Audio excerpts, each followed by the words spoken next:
Senhores, boa tarde. Dando sequência à nossa reunião de julgamento de maio de 2021, reunião da primeira turma ordinária da segunda Câmara, da segunda sessão de julgamento,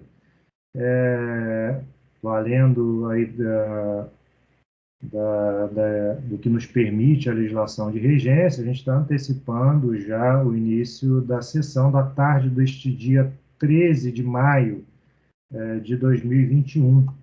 A sessão começa pelo item 94 da pauta, processo final 2008-50, do contribuinte Walter de Souza Brandão.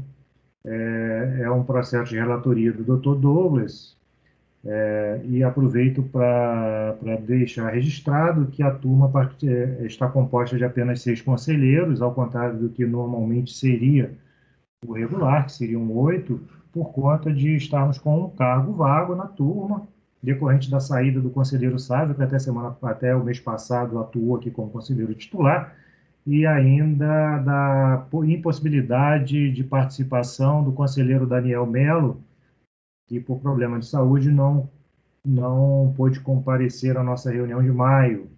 Assim, os processos do conselheiro Daniel serão retirados para inclusão na pauta subsequente, e mas essas ausências aqui na turma elas não impactam em nada a paridade na constituição do colegiado, já que presentes 3 conselheiros da Fazenda, 3 conselheiros representantes do contribuinte, e assim que são os que eu vou nominar agora na ordem de votação: conselheira Débora, conselheiro Douglas, que é o relator do próximo caso, que a gente vai tratar o item 94, conselheiro Francisco Guarita, conselheiro Fernando Favacho, conselheiro Rodrigo Amorim e eu, Carlos Alberto.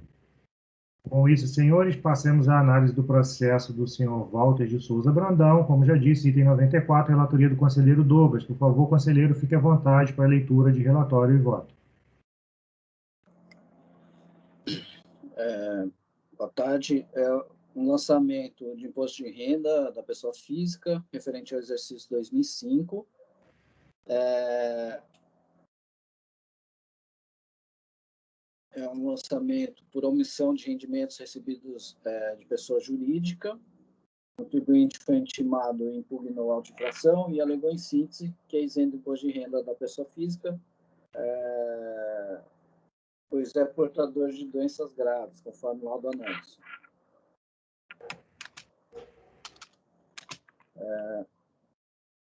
A decisão de primeira instância, ela reconheceu parte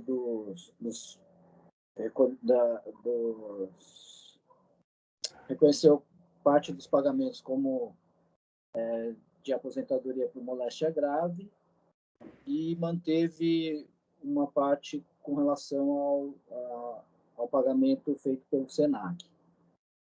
Apresentou recurso voluntário em que requer o reconhecimento da isenção do IR dos valores recebidos do SENAC. Aí passo ao voto. Conforme consta do documento de folha 46, que é o mesmo que ele apresentou com a impugnação, de folha 10, pagamentos feitos pelo SENAC,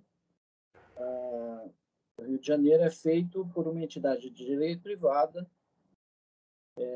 e que os valores pagos seriam correspondentes à complementação por aposentadoria.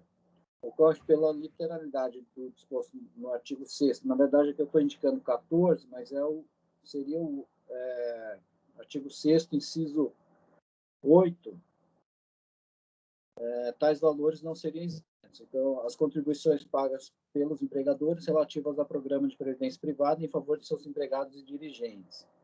Além disso, transcrevemos trecho da decisão recorrida, com a qual concordo, e me utilizo como razão de decidir. Por outro lado, cabe esclarecer que os rendimentos recebidos do Serviço Nacional de Aprendizagem Comercial não têm natureza de complementação de aposentadoria, folha 10, uma vez que eles foram pagos ao contribuinte pelo próprio SENAC e não por entidade de previdência privada. Sendo assim, não há o que acolher, e eu estou conhecendo o recurso e estou negando provimento. Ok, conselheiros, só um instante que eu estou tentando abrir aqui o processo.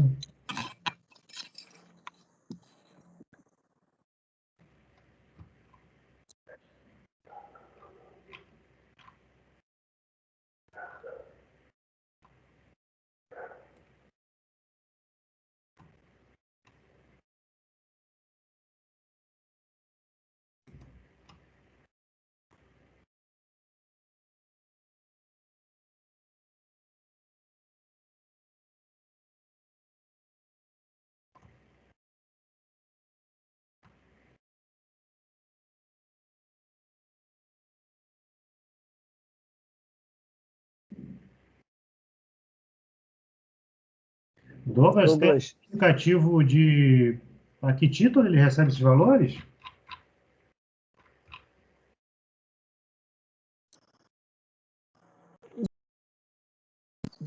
Então, não tem. Na verdade, eu coloquei 46, mas é 48. Folha 48 tem uma declaração do Senai falando que ele recebe esses valores correspondentes à complementação por aposentadoria, mas é isso que o Senac fala.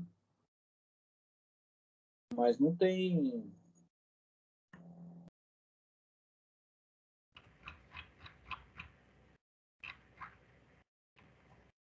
Não tem nenhum outro documento.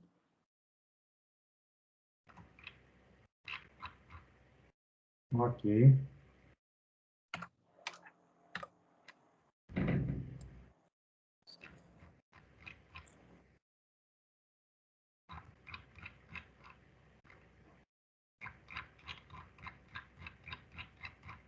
Rodrigo ia perguntar alguma coisa?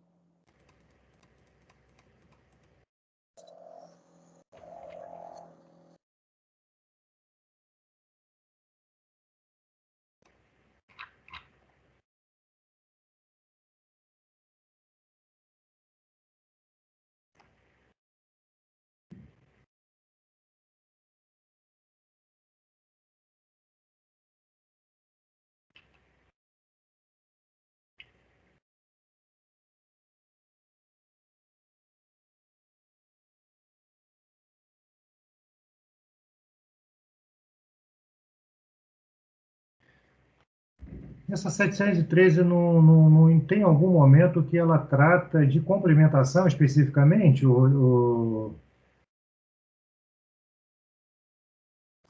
Não, presidente. Então, por moléstia grave, seria aposentadoria, os proventos de aposentadoria, o 14, né? Ou Sim. reforma motivada. Aí fala as contribuições pagas pelos empregadores relativas ao programa de previdência privada em favor de seus empregados e dirigentes, que é o inciso 8. Ah, tá. Então tem o inciso 8, né? É que eu, no arquivo eu não tinha colocado. presidente, tive um probleminha aqui, mas Está de volta? de volta, estou pelo celular. Caiu a rede aqui de casa. Alguma dificuldade no acompanhamento, Rodrigo? Ou você acompanhou ainda o voto do Douglas sobre? Não, acompanhei o voto todo, Douglas, e na hora, quando você fazer suas considerações, caiu. Na verdade, eu nem fiz considerações. Agora que eu perguntei, né? Mas a gente está no começo aqui ainda das discussões. O único apontamento que eu ia fazer, Douglas, é que no começo do voto, logo após o recurso voluntário, você colocou alguma coisa como se tivesse intempestivo. Acho que pegou de um modelo. Sim, sim. Acho que eu peguei daquele que era intempestivo o recurso. Tá, eu vou alterar, obrigado. Nada.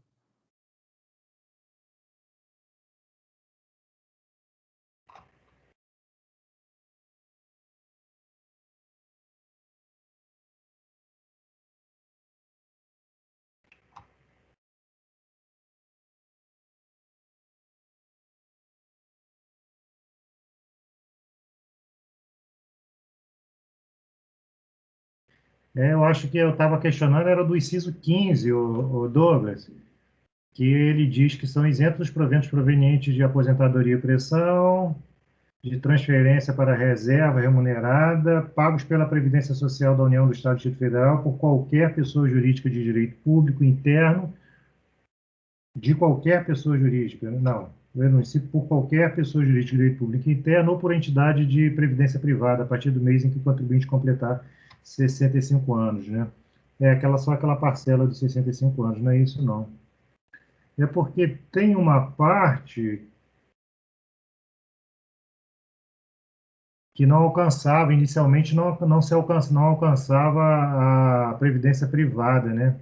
E depois passou a alcançar, né?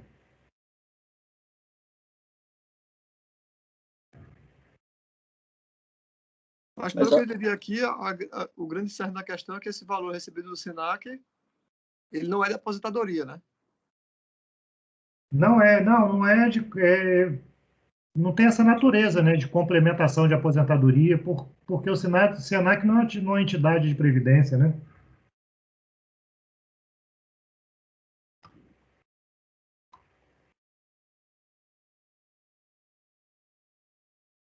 Só se fosse uma entidade de previdência privada ou o próprio INSS, né?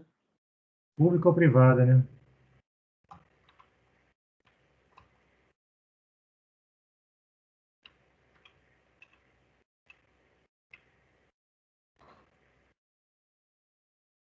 E ele recebe mais, a maior parte é relacionada ao SENAC, né? O INSS dele é mais baixo até. Mas, na verdade, ele alega que seria por isso e por moléstia grave, né? Então, só poderia se enquadrar aí no 14, né, presidente? Sim.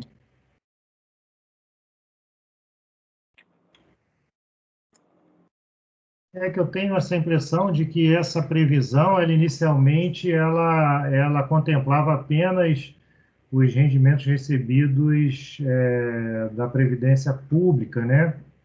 E aí depois passou a alcançar, e eu perdi esse histórico aqui na minha cabeça. A gente já tem julgado menos esses casos, né, por conta da criação das turmas extraordinárias, e aí isso está me consumindo aqui.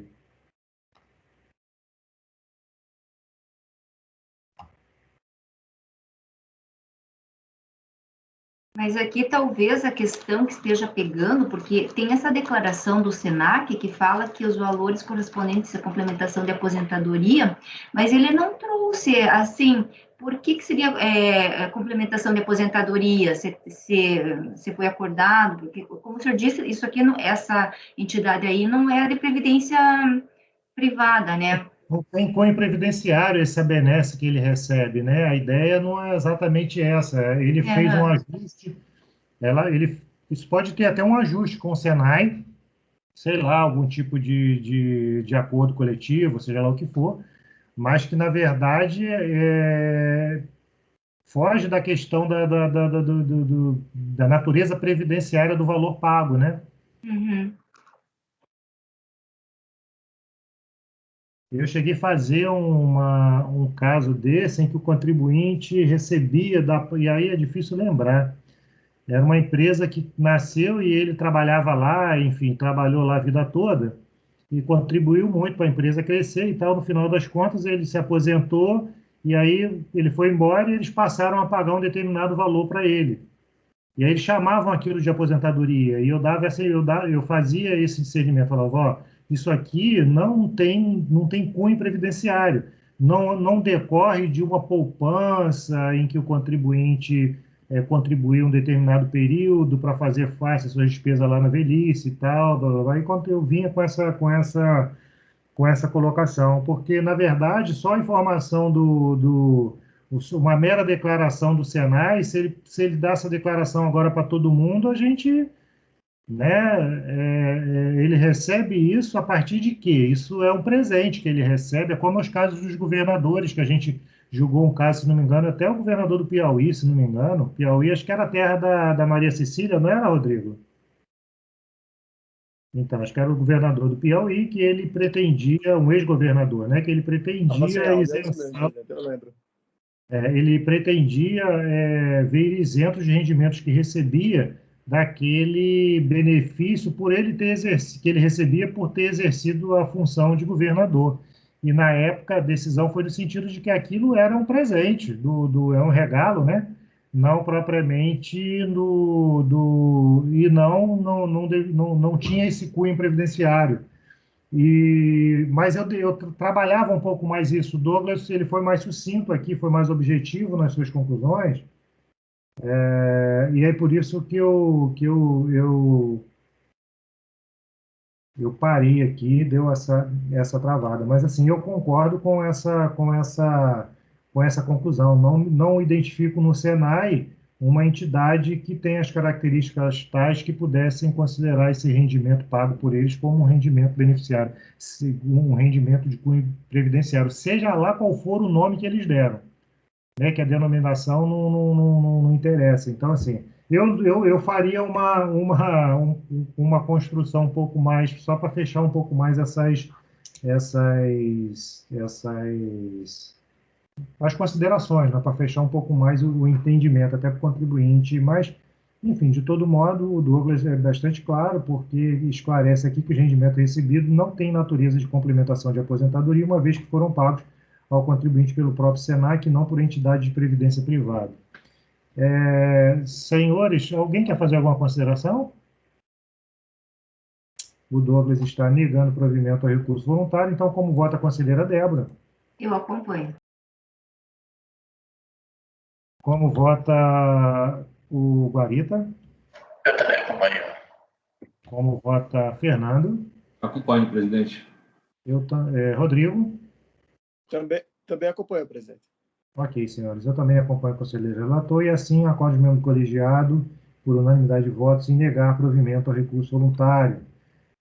Processo seguinte, 95, 96, 97, são processos de relatoria do conselheiro Daniel. Como já disse no início desta sessão, o conselheiro Daniel não pôde comparecer em razão de problemas de saúde e assim os seus processos foram retirados de pauta por solicitação do presidente da turma, em razão da ausência do conselheiro, e os autos serão incluídos automaticamente na reunião de julgamento subsequente.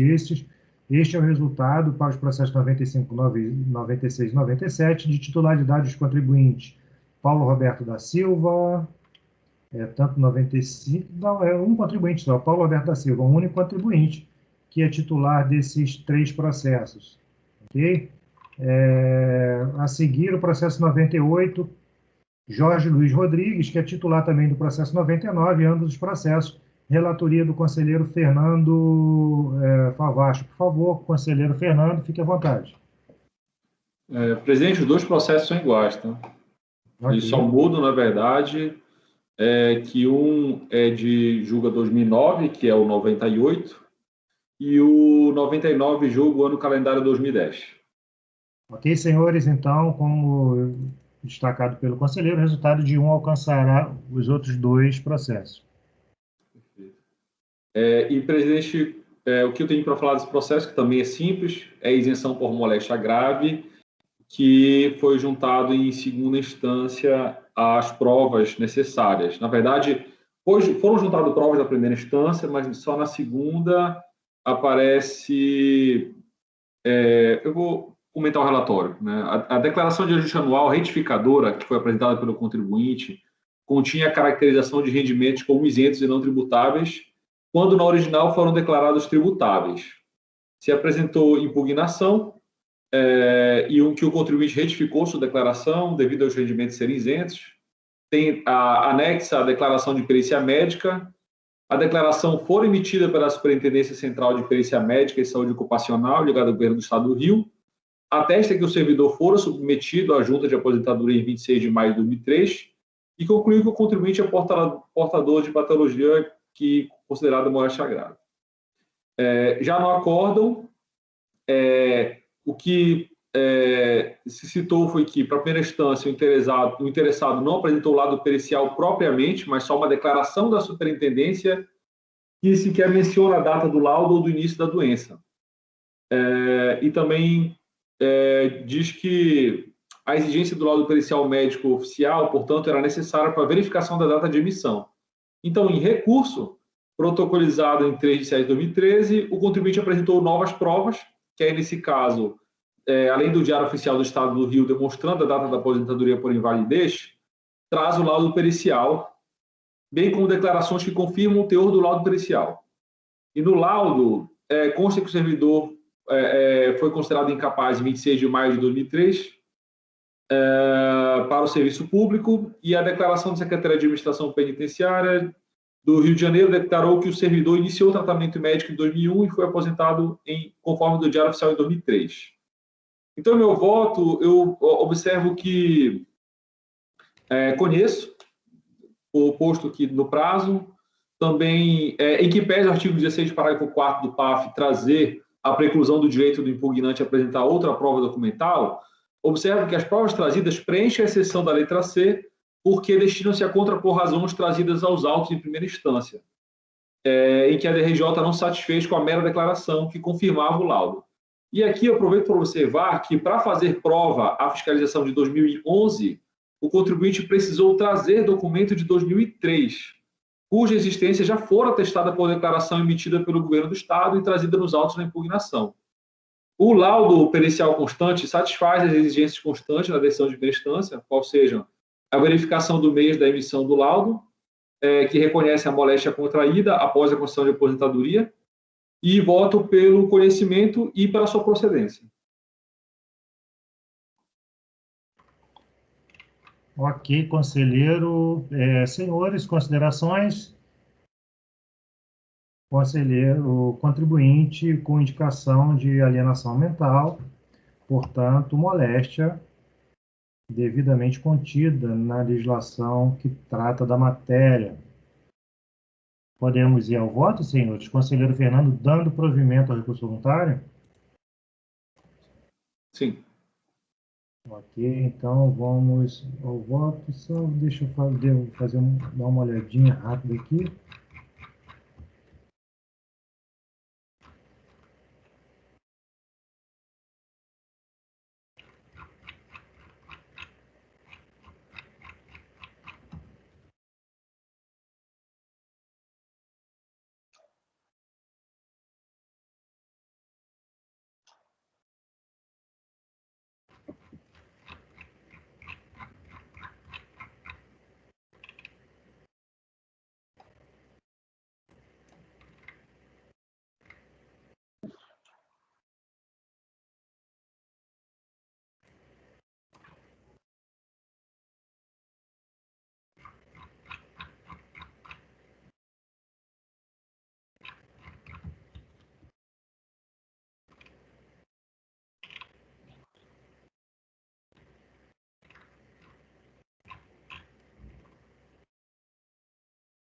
É engraçado, eu só não entendi eu não entendi essa notificação de lançamento. Tem que entender aqui melhor. Porque tem uma notificação de lançamento que é restituição indevida a devolver, um valor já restituído de 527, está em folhas 4, e esse seria o valor a devolver. Tem uma declaração retificadora que consta em folhas 6, foi entregue dia 25/11.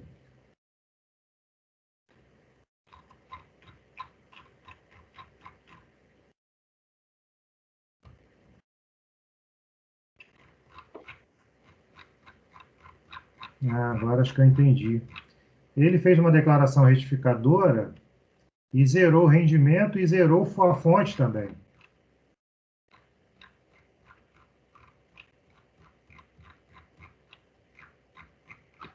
Como zerou a fonte, a declaração anterior ele tinha recebido o rendimento, a restituição, eu só vou tentar chegar na declaração anterior, ele acabou... Isso é importante, né, Fernando? Só porque a gente saber o que se exige do contribuinte. Nesse caso, ele já teria recebido 527, que eu não consegui ver, eu estou aqui na 16, eu não consegui ver se era todo o valor retido do período.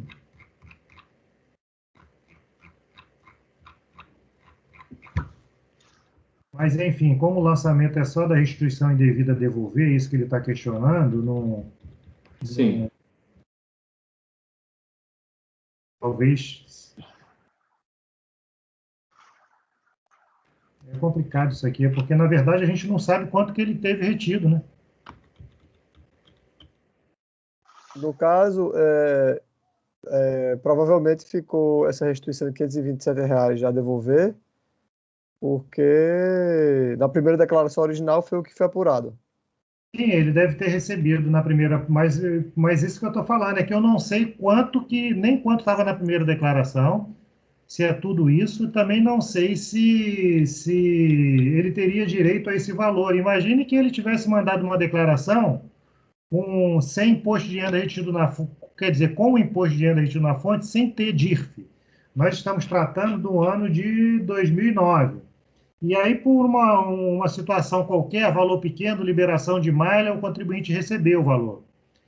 Ou seja, nós estamos. Aí ele faz uma declaração certa, com os rendimentos batendo DIRF e rendimento e fonte, e aí que dá zero, porque deveria dar zero mesmo, que ele já é isento há algum tempo. Aí o que a gente faz? A gente acaba cobrando um valor que não sabe, deixando de cobrar um valor que não sabe se ele recebeu devido ou indevidamente, porque não tem comprovante de rendimento nos autos. Não tem a declaração originária, não tem nada.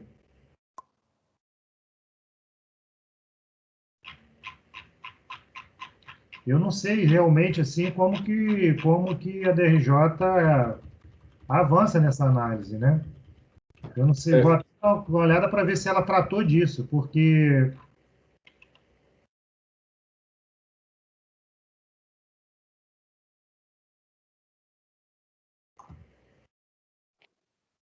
está dizendo, no procedimento fiscal, deu-se a revisão da declaração do imposto de renda do ano calendário 2009, retificadora, recepcionada em 25/11, de 6 a 10, que resultou na exigência do pagamento do saldo do imposto de renda restituído ao contribuinte em decorrência das informações contidas na declaração anterior, de acordo com os dados da notificação de folha 04. Na impugnação, o interessado alega em síntese que os rendimentos são isentos da incidência do imposto, por ele ser portador de moléstia grave, anexa a defesa dos documentos com fim de provar.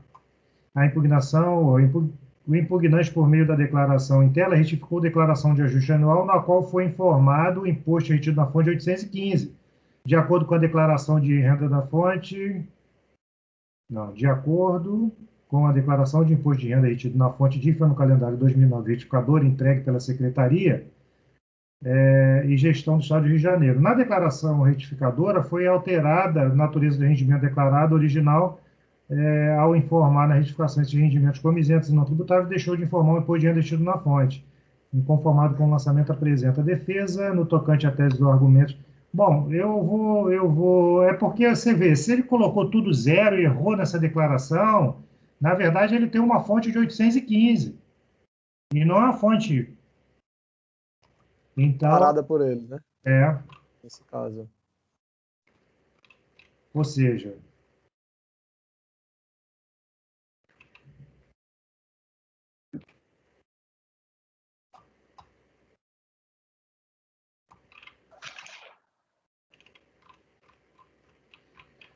Bom, mas como a questão em litígio aqui, eu vou acompanhar o Fernando, a questão em litígio... Excelente.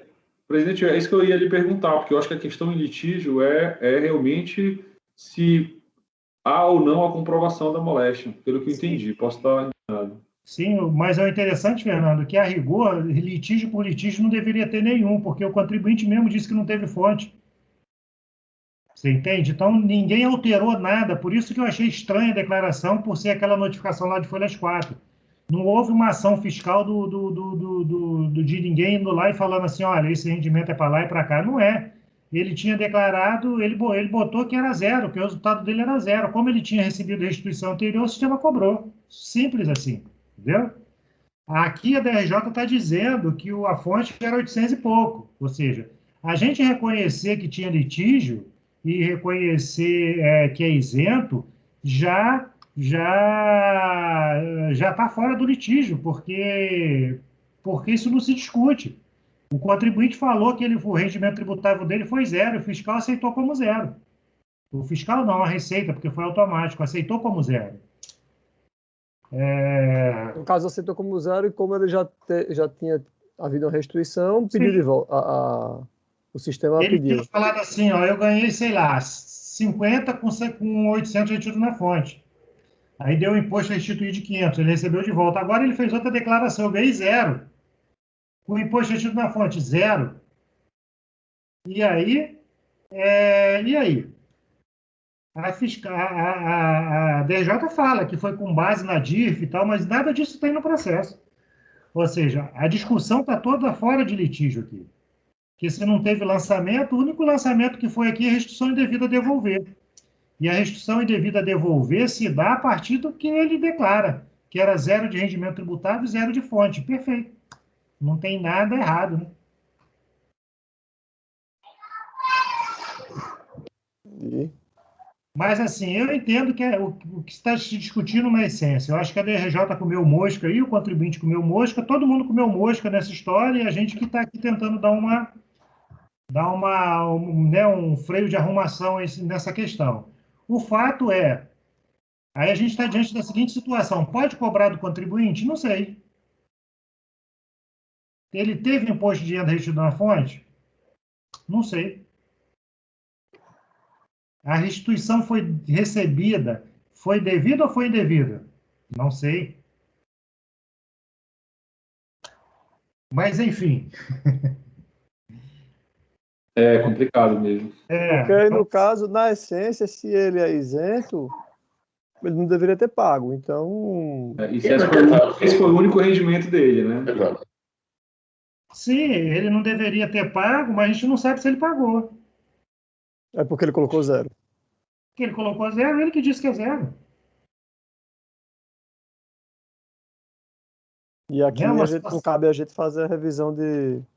É que o litígio se instaurou de uma forma que ele está falando assim, ó, restituição indevida a devolver. Ninguém está questionando, a discussão não é rendimento, o rendimento é 0. Ele declarou 0 e todo mundo considerou que é 0. Ou seja, não tem litígio. Agora, se é devida a devolução, ele teria que demonstrar que ele recebeu aquilo que ele recebeu, ele sofreu um ônus indevido do tributo, e não tem nenhum documento relativo a isso. Só a informação da DRJ que ele teria tido uma fonte. Então, assim, eu imagino que, de fato, tenha ocorrido isso, que a DRJ tem o acesso à DIF e teria condições de verificar. Agora, não sei, assim, se é... Deixa eu dar uma olhada aqui Deixa eu dar uma olhada aqui no e-processo, para ver se eu consigo achar alguma coisa desse... Mas presidente, se passar que estou entendendo errado, na retificadora ele declara que recebeu os 26 mil como isento não tributável. Tudo bem, mas quanto que ele botou de retenção na fonte para ser ressarcido? Quanto que ele disse que teve retido na fonte? Uma olhada aqui. 0. Então, todo mundo acreditou nele. Tudo bem, você teve nada retido na fonte e não tem rendimento tributável, tá beleza. Só que na declaração anterior, você já tinha recebido uma restituição, já que é 0 de imposto na fonte, tu não tem que me devolver um pedacinho que eu te devolvi naquela época lá. Teria que olhar o original, então, só para confirmar isso aí, né? Teria que olhar o comprovante de rendimento. Porque nem o original é capaz de atestar que o que ele declarou... sim, claro, verdade. Ou seja, a restituição indevida continua sendo indevida pela declaração retificadora, né? Pela declaração retificadora, ele declarou 0 rendimento tributável. Assim, o fisco aceitou. Ele não declarou fonte, então a restituição indevida continua sendo... Está correto o lançamento, né? Porque não foi questionado isso, né? A questão de ter tido fonte. A gente está assim, ó, a notificação e a restituição indevida a devolver, então o litígio é isso. Mas e aí?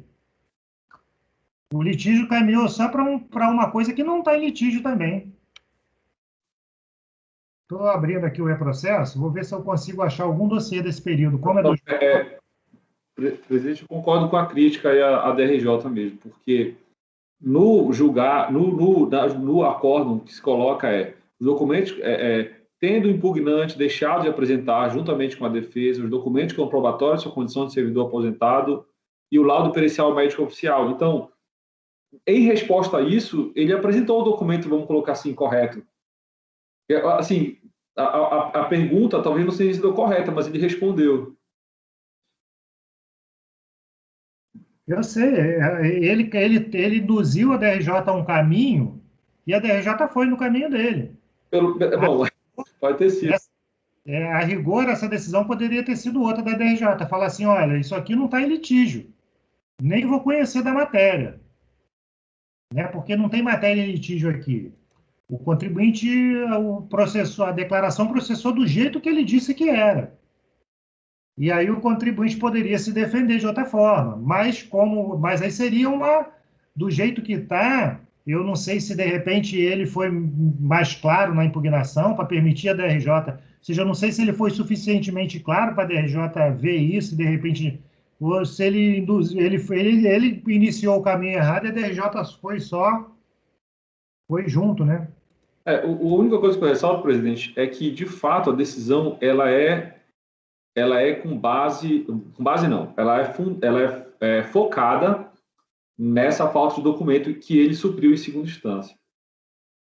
Sim, eu estou certo disso. Só que é o que eu estou falando. Ela caminhou ela seguiu por um caminho, trilhou por um caminho inadequado e deu no que deu. Deixa eu ver aqui.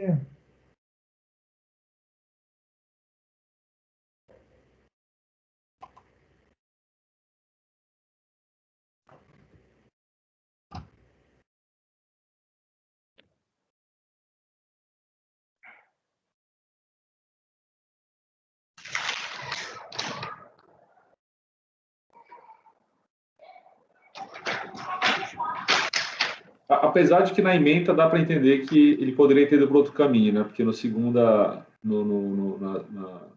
ementa ela dá a entender de que tinha realmente outro problema.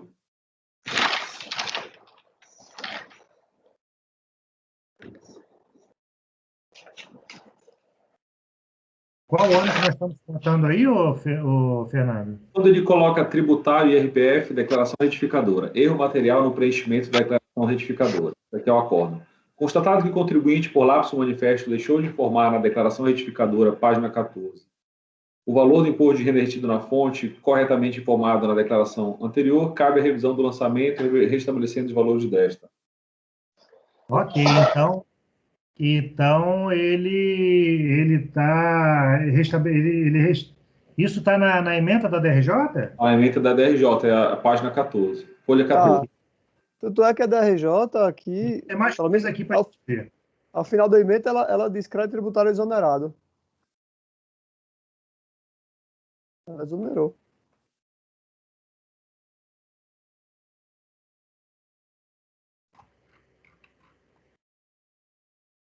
Então nós estamos discutindo o quê? É isso que eu não...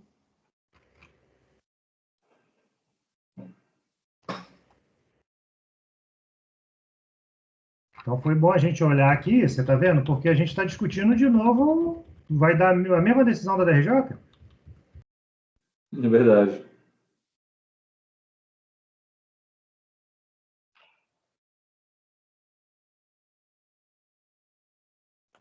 Pelo que eu entendi, então, a DRJ verificou que ele deixou de informar o imposto retido na fonte por lapso manifesto. Ela mesmo colocou os R$ 815 lá e 76. Ok. Mas, diante disso, então, teria que ter um valor a mais a ser restituído para ele. Mas mas aí é que tá. Ela colocou esse valor, mas ao mesmo tempo entendeu que o rendimento dele não era isento. Então deve ter voltado para rendimento tributáveis. Então o que ela fez foi mais ou menos voltar à declaração original.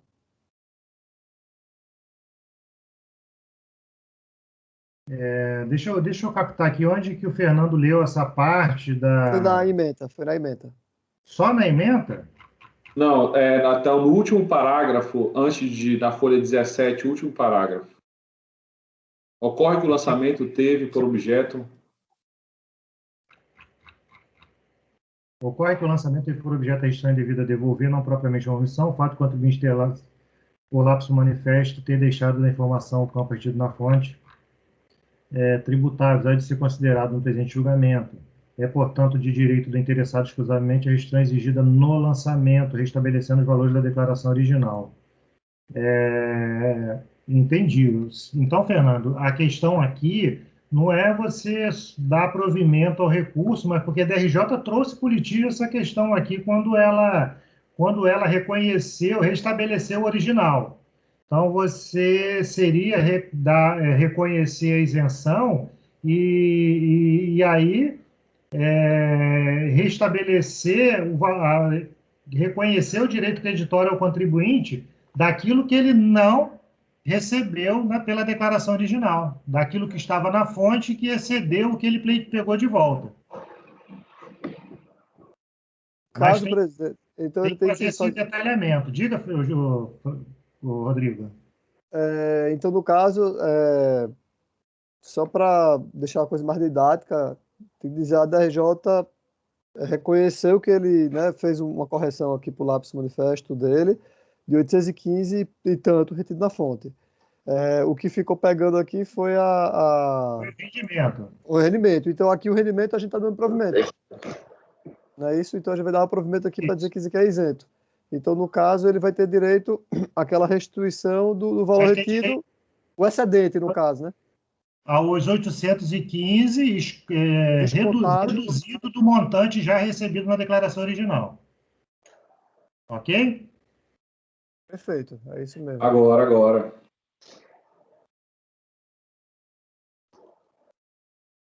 Senhores, então vamos dar seguimento. Agora já ficou redonda essa questão, mas em todo caso é dar provimento, só precisa fazer esse detalhamento, não é isso? Colocar a questão que a gente levantou agora de 815. Isso. Ok? Senhores, considerações adicionais? Esse é o resultado para o processo 98 e 99 do contribuinte Jorge Luiz Rodrigues de Oliveira, conselheiro relator, votando por dar provimento ao recurso voluntário. Como vota a conselheira Débora? Acompanho. Conselheiro Douglas? Acompanho, presidente. Conselheiro Guarita? Eu acompanho. Conselheiro Rodrigo? Também acompanho, presidente. E, senhores, eu também acompanho o conselheiro relator. E assim, acordo os membros do colegiado por unanimidade de votos em dar provimento aos recursos voluntários formalizados nos itens 98 e 99, ambos processos do contribuinte José Luiz Rodrigues de Oliveira, final 2011-11 e 2011-69, respectivamente. Por último, senhores, processo item 100, final 2010-01, recorrente Nasa Regina Rodrigues Rabelo, também de relatoria do conselheiro Fernando. Por favor, conselheiro. Bom, presidente, vamos lá. Esse aqui esse aqui, a gente já discutiu alguns desses temas aqui hoje ainda. Bom, aqui começou com um auto de infração em que a fiscalização descreveu omissão de rendimento do trabalho sem vínculo empregatício recebido de pessoa jurídica, especificamente o valor de R$ 1.954.000, cujo depósito ocorreu em conta do Banco do Brasil em 2006. Durante a fiscalização, o contribuinte explicou que a origem do valor refere-se à indenização de sinistro. Incêndio em empresa administrada por seu companheiro, paga por empresa de seguros após decisão judicial. Então, depositou na conta dela. A beneficiária foi a empresa Empilhacar Comércio e Representação, conforme decisão judicial. A autoridade fiscal reconheceu que, apesar de valores recebidos a título de indenização não serem tributáveis por imposto de renda, tais valores foram recebidos de maneira diversa, posto que a contribuinte se beneficiou dos recursos. E dá como exemplo transferência para a conta bancária de outra pessoa, que é, no caso, empresa individual pertencente à própria contribuinte, aplicação de recurso em fundo de investimento, destino de dinheiro aparente, e entendeu pela falta de oferecimento à tributação da declaração de ajuste anual.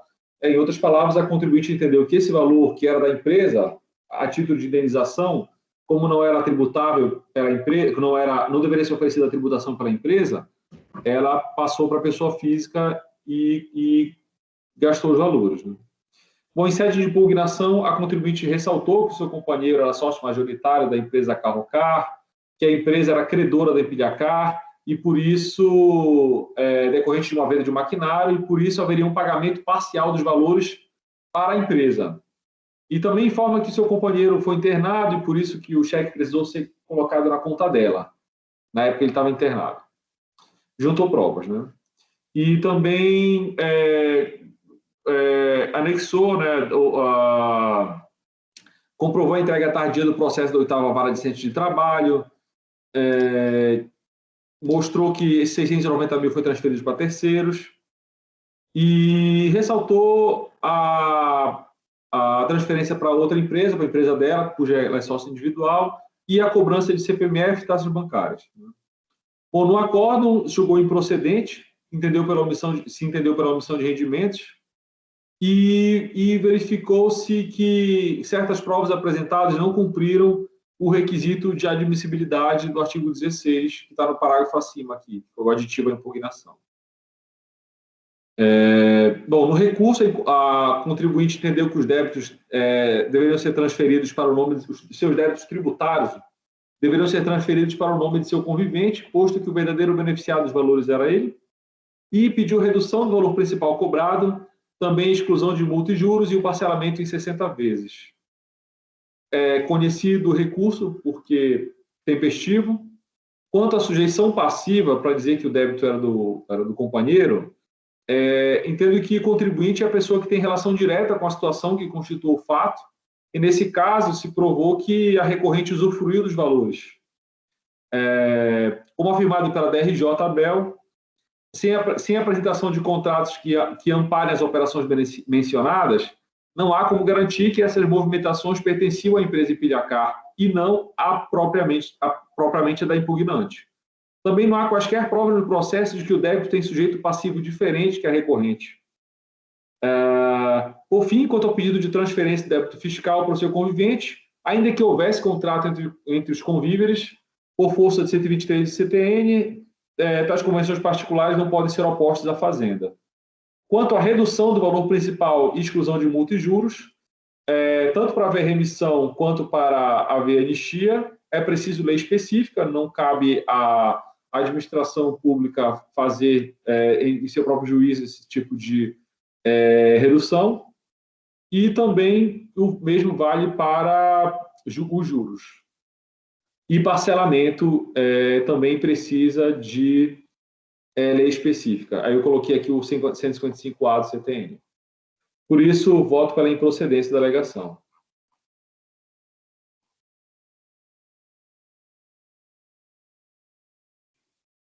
Era isso, presidente.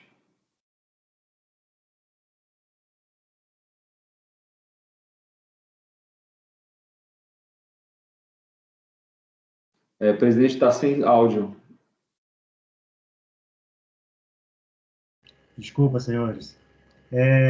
Só a título de orientação ao contribuinte, eu sugeriria, sim, só que com relação ao parcelamento, o contribuinte deveria procurar a unidade do seu domicílio, porque há previsão legal para parcelamento e ele pode verificar as condições para tal, mas ele deve solicitar lá, porque dá a impressão, ele pode ter a impressão de que precisa de lei, não tem lei e tal, e tem parcelamento regular que a lei já regula, tá bom? O parcelamento não é matéria que ele deve tratar e ele deve buscar junto à unidade responsável pela administração do tributo, né? Do domicílio tributário dele. Só assim, para título de orientação. No mais, tudo tranquilo. Alguém quer fazer alguma consideração? Ele recebeu esse valor na conta dele? Na casa dela, recebeu o valor na conta dela, foi? Sim. Falou. O valor foi na conta dela, ela conta toda essa história que, na verdade, era de empresa, que foi para lá, que foi para cá, mas acabou indo para a conta dela, mesmo sendo da empresa. Se a empresa recebe esses valores, para a empresa isso é isento, mas no momento que a empresa sai da empresa e vai para um terceiro, acabou a natureza de isenção, porque ele está indo a algum título que não ficou esclarecido, né? Por exemplo, poderia estar indo por distribuição de lucro, ou por pagamento de um honorário qualquer, seja lá pelo motivo que for, né? Então, não é porque foi indenização lá para a empresa que para ela é indenização também, né? Ou, nesse caso, se ela não comprova que é de terceiros, o valor é de titularidade daquele que consta nos dados cadastrais da conta em tela, né? Nesse caso, ela. Mais alguma consideração, senhores? Parece que tinha uma procuração, né? O convivente dela ali tinha uma procuração para representar a empresa, pelo que eu vi ali. Então, a empresa nem era lá do companheiro dela, era uma procuração. Daí foi depositar, talvez fossem os verdadeiros donos da empresa, né? Que em algum momento tem a informação de que o marido era sócio de uma empresa que era credora dessa beneficiária, né? Exatamente. Então, mas esse não é objeto, né? Mas tá certo. Senhores, como podemos ir ao voto, então? Então, como vota a conselheira Débora, a conselheira relator negando provimento ao recurso voluntário? Eu acompanho. Como vota Douglas? Acompanho, presidente. Como vota Guarita? Também acompanho. Como vota Rodrigo?